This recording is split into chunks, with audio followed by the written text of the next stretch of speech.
Hello everyone, मैं शुभम एक बार फिर से आपका स्वागत करता हूं आपके अपने प्लेटफॉर्म सिविलसीफाई पर। जैसा कि पीछे आपको व्हाइट बोर्ड से क्लियर हो रहा होगा, यहाँ पे है ऑपरेशन सिंदूर जो कल रात को चलाया गया। आज हम जानेंगे ऑपरेशन सिंदूर क्या है और किसके जवाब में कार्रवाई की गई है। सबसे पहले हम आपको बताते हैं पहलगाम की घटना। पहलगाम घटना में हुआ क्या था कि उसमें कुछ आतंकवादी थे, करीब 5 आसपास थे। उन्होंने 28 निर्दोष लोगों की हत्या कर दी और उसके बाद उन्होंने ये कहा कि जाके अपने मोदी को बताना। ये आपके पास ये है कि उन्होंने कहा पहलगाम के आतंकी जो घटना है, उसने सीरियस ने ये कहा कि जाके ये अपने मोदी को बताना, ठीक है। तो जो ऑपरेशन सिंदूर है, इसमें सीधे भैया ये बात चल रही थी कि आज जो 7 मई को है कि ऑपरेशन मॉक ड्रिल होने वाला है और शाम को 7 बजे के आसपास एक सायरन बजेगा। यहाँ तो उल्टा ही हो गई, हम ही लोग के साथ प्लैंक हो गया। भैया बजना चाहिए था इंडिया में, बच गया पाकिस्तान में। वहां पे 9 ठिकानों पर कल रात में 1:05 से लेके 1:30 के अंदर कार्रवाई हुई, जिसमें पाकिस्तान के पीओके के जो आतंक के जो संगठन के जो कई सारे ठिकाने थे उसको निस्तानबूद किए गए। तो आज हम डिटेल से जानेंगे क्या क्या चीजें कैसे हुई। तो आइए सबसे पहले हम जानते हैं पहलगाम की घटना आखिर क्या थी। ठीक है, स्टार्ट करते हैं।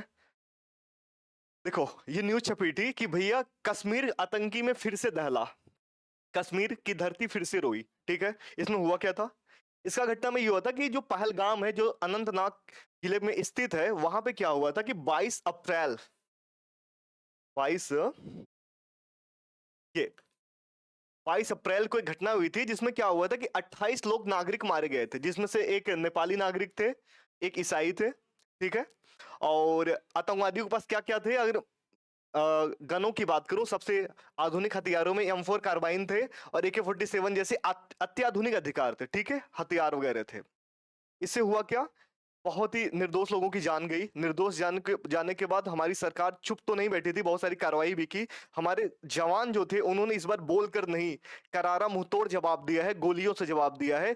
जिन्हों जो जो आतंकवादियों ने सिंदूर मिटाए थे, उन्हीं के नाम से ऑपरेशन सिंदूर चलाया गया और उनके यहाँ उनकी जमीन को निस्तानबूद कर दिया गया।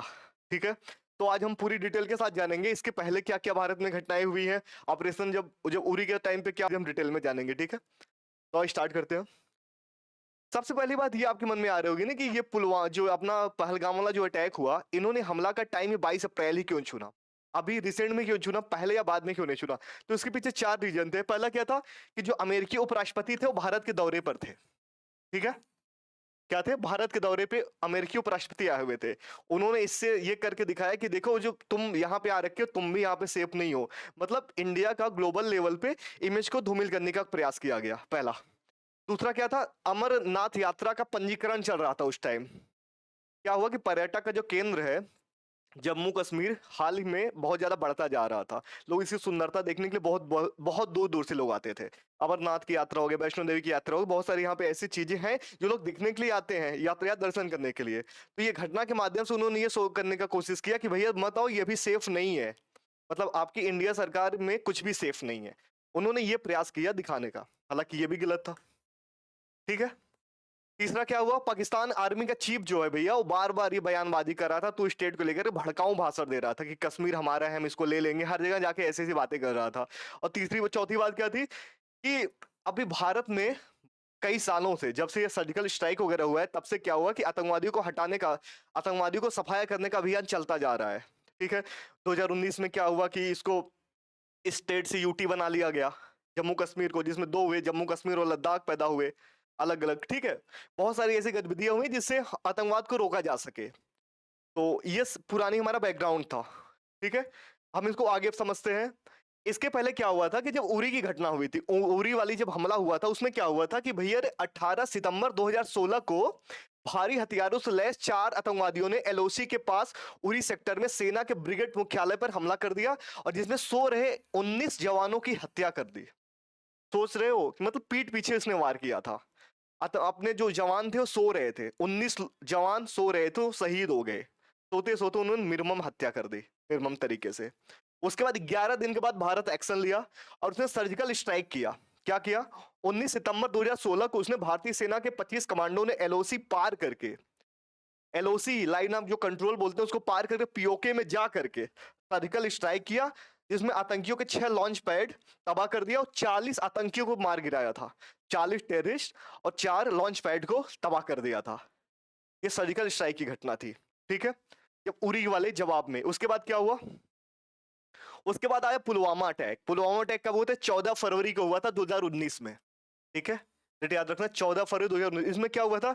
एक आत्मघाती हमला हुआ था इसमें कि भैया कैंप, ये जो सीआरपीएफ वाले जो कैंप की बस जा रही थी उसके सामने एक कार आकर टकरा जाती है जिसमें 40 जवान शहीद हो जाते हैं। फिर इसका भी जवाब में भारत ने 12 दिन बाद इसका भी जवाब दिया एयर स्ट्राइक के माध्यम से। इसमें क्या किया था? एयरफोर्स ने 12 मिराज जो 2000 जो नाम है, 12 मिराज 2000 जेट्स ने एलओसी पार करके बालाकोट में जैश ए मोहम्मद के आतंकी हमले के ठिकानों को हमला किया और करीब 300 आतंकियों को मार गिरा। 300 आतंकवादी को मार गिराना समझ लो कितनी बड़ी बात है। ये कब हुआ था? ये भी 26 फरवरी को हुआ था 2019 में। किसकी कार्रवाई में हुआ था? ये हुआ था पुलवामा अटैक के कार्रवाई में। ठीक है, 12 दिन बाद। अब बात आती है अपने ये पहलगाम वाला जो हुआ, पहलगाम में 28 लोग मारे गए, उसके कार्रवाई में भारत ने ऑपरेशन सिंदूर चलाया कल रात में। कितने बजे? 1:05 से लेकर 1:30 के बीच में, जिसमें पाकिस्तान और पीओके की मिला के करीब 9 साइटों को उसने ध्वस्त कर दिया। और ये सारी चीजें अपने भारत के अंदर करके किया है, अपने सीमा के अंदर रह के। सोचो वहां नहीं जाके किया।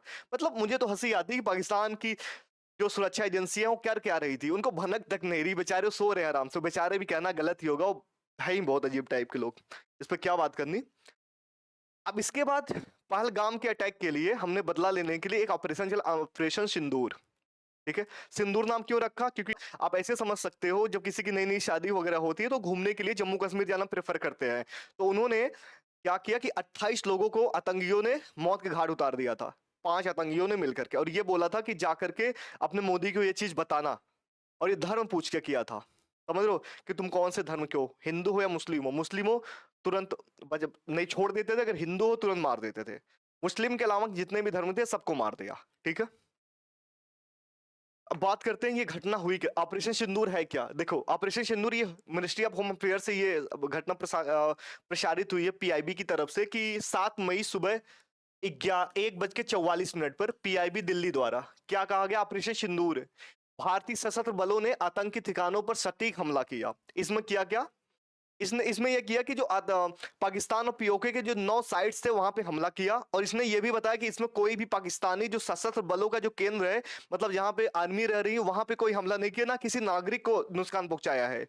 नुकसान वगैरह कुछ नहीं पहुंचाया वहां पे।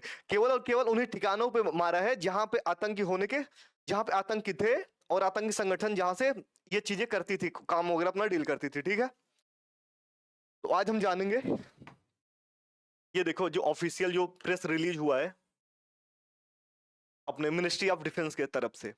ठीक है, आगे चलो, आ जाओ। 9 साइट्स ये टारगेट हुए थे। ये कौन कौन से 9 साइट्स है ये भी आपको बता रहा हूं, आ जाओ। देखो इसका जवाब कैसे दिया गया। 1971 के बाद ऐसा पहली बार हुआ था कि अपने तीनों सेना, चाहे वायु हो, चाहे थल हो, चाहे जल हो, तीनों सेना ने मिलकर कितने मिसाइल दागी थी? 24 मिसाइलें दागी पाकिस्तान के ठिकानों पर। ये 1971 के बाद ऐसा पहली बार इतनी बड़ी घटना हुई है कि तीनों सेनाएं मिलकर के इसका करारा जवाब दिया है। ठीक है, ये भी नोट करने वाली बात है, समझ लो ये कितनी बड़ी घटना थी। आगे आओ। जो सिंदूर है, इनको जो एयर स्ट्राइक हुआ, इसमें क्या हुआ कि इसमें 9 प्लेस यही है, यही 9 साइट पे हमला हुए जो बहावलपुर के 2 ठिकाने हैं। इन ठिकानों में बात करो, यहाँ पे सबसे मेन है ना, 2 है संगठन है। एक तो है जैश ए लश्कर, और जो दूसरा नाम है ये है तैयबा। ये आतंकी संगठन यही छुपे बैठे हैं, यही इनका हेडक्वार्टर होता है, हमेशा यहीं पे होता है। ठीक है, कहां पे? ये बहावलपुर के आसपास। अगर मैं बात करूं कि आज तक जितने भी बड़े बड़े हमले हुए हैं अपने भारत में, चाहे मुंबई वाला अटैक रहा हो, चाहे संसद पे हमला रहा हो, चाहे अभी जो हमला हुआ, चाहे पुलवामा, जो जिम्मेदार होता है कौन होता है? जैसे लश्कर या तो जैश तैयबा, जैसे लश्कर या जैसे तैयबा। ठीक है, यही है। तो इन्हों को निस्तानबूद किया है हमारे भारत के जवानों ने। तो आज हम जानते हैं कौन कौन से प्लेस है। बहावलपुर 2 ठिकाने बता दिए। मुरेके हो गया, मुरीद के क्या लश्कर तैयबा का हेडक्वार्टर है। मुजफ्फराबाद क्या है? हिजबुल मुजाहिदीन का अड्डा इसको बोला जाता है।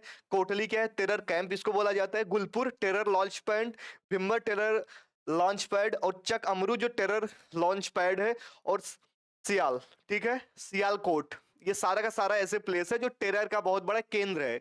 इन्हीं को निस्तानबूद किया है। इसके अलावा कहीं भी किसी आर्मी पर या किसी भी पाकिस्तानी आर्मी पे कोई हमला नहीं किया गया है। जो भी अफवाहें फैला रहे हैं इनसे आप बच्चे। ठीक है, ये चीजें थी। अब अगर मैं इनकी बात करूं कि आतंकी संगठन ठिकाना जो था उनका, संगठन किस किस से संगठन से था, ये सारे ठिकाने हो गए।